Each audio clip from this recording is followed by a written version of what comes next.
Alam niyo po ba mga bossing ko, ang mga dahilan kung bakit kayo ay nagigising mga bossing ko ng alas 3 ng madaling araw.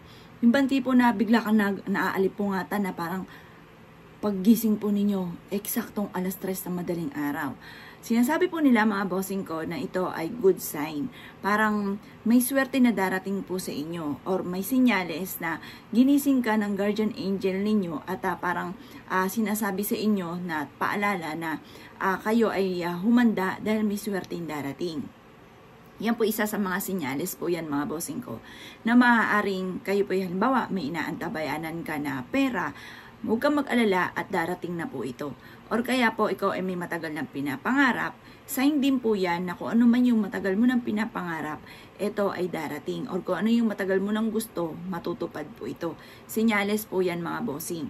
Kaya kung ikaw po mga bossing ko ay magigising na madaling araw, imbis na ikaw po ay malungkot, mainam na i-claim nyo na kagad ang swerte at magdasal ka na kiniklaim nyo na ang swerte. Kung ano man ang mga swerteng darating na ayon sa inyo pong gabay, ay may swerteng darating, i-claim nyo na po ito.